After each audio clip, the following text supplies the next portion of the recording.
Not long after I met Katherine in the 1990s, she began dragging me with her to the Ohio State House to meet with legislators about health care reform. Picture me and KK walking the halls together, a stylish Mutt and Jeff.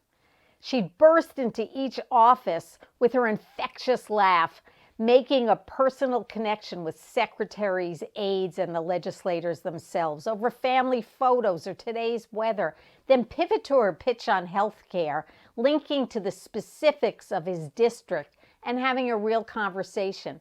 We'd go from meeting to meeting, laughing all the way. I had so much fun that I didn't realize how much I learned from that force of nature about building relationships with ideological foes.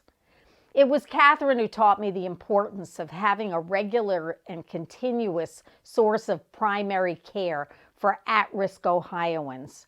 She described the patient-centered medical home a decade or more before it became fashionable.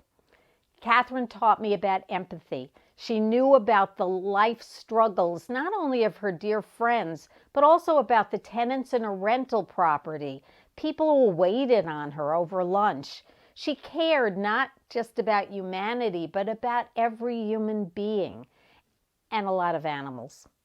She was the quintessential board member, co-hosting with her gracious Jimbo, lavish cocktail parties and dinners for her friends who would write big checks to UHCAN Ohio because Katherine asked them to, and they trusted her that this was an organization well worth supporting. Katherine, the last time John and I visited you, it never occurred to me it was the last because you were so upbeat, still a force of nature. I miss you, but you are in my heart and my head always. Hello, I'm Tom Barry, a member of the UHCAN Ohio board and a member of the fundraising committee. My first meeting was December of 2019, and that's where I met Katherine Kuck, as we fondly know her as KK, for the first time. KK also joined the fundraising committee along with two other board members. And as you know, from the COVID, in 2020, we had to change our in-person event at the Lincoln Theater to a virtual event in very short time. KK was a tremendous help in helping me better understand our UHCAN Ohio donors, but also in helping make sure that we had the sponsorship and the donations we needed to make that virtual event a success. And it was, in good part thanks to KK. KK also worked during the year with me. I got to know her virtually as a friend and also as a co-worker on the board. She did help tremendously with our annual event, or I should say our annual appeal, which became a challenge match appeal. And in that, KK worked with other donors from the past, current donors, and helped us with prospective donors to help us achieve that goal. In fact, we doubled the goal in 2020 from 2019. She did an incredible job. KK had a passion for our mission.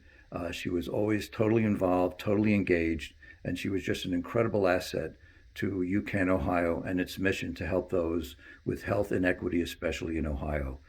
Upon learning about KK's passing, I was saddened, we were all saddened, and we do miss her tremendously.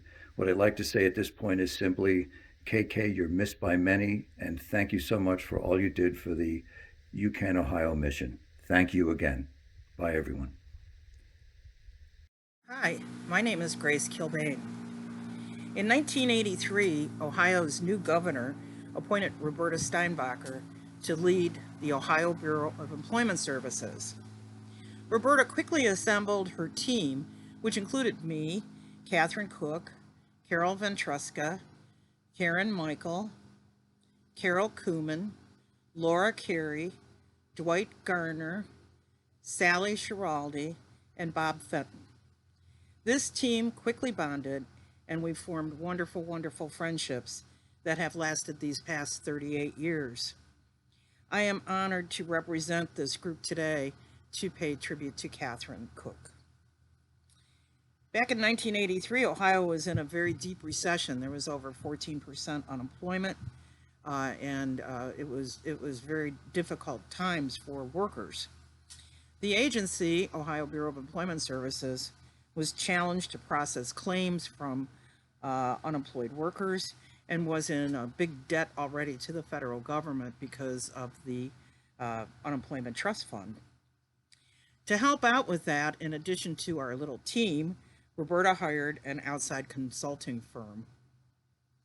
And this was led by the brilliant Jim Henderson.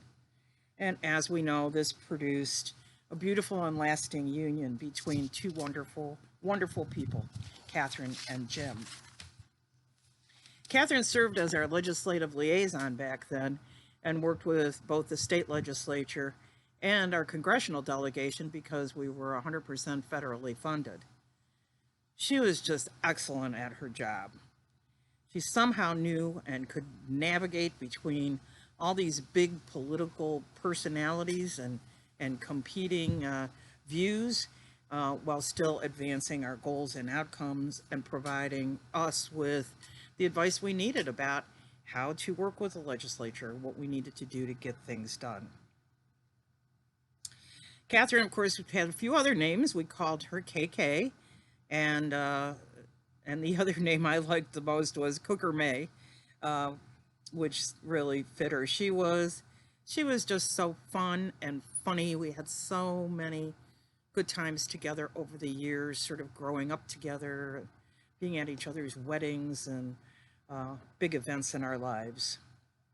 Of course, Katherine is and was such a generous and kind soul. She was passionate in her convictions, as we all know, and dedicated to taking action on important causes to her and on important campaigns. And we all know Katherine was a straight shooter. She didn't mince words. You knew where Katherine stood, and that was one of the things we loved about her. I know that our group of 38 years will deeply miss Katherine, especially when we can gather again. It's been such a horrible year with the COVID and not being able to be in person. You know, we offer our sincere, deepest sympathies to Jim and Katherine's family.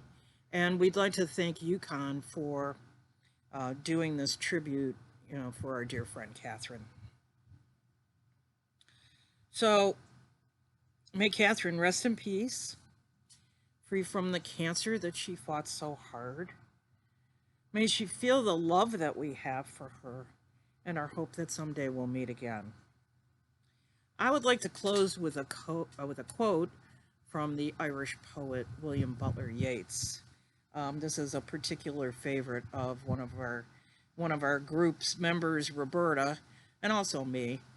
And it goes like this: think where man's glory most begins and ends, and say my glory was I had such friends. Thank you.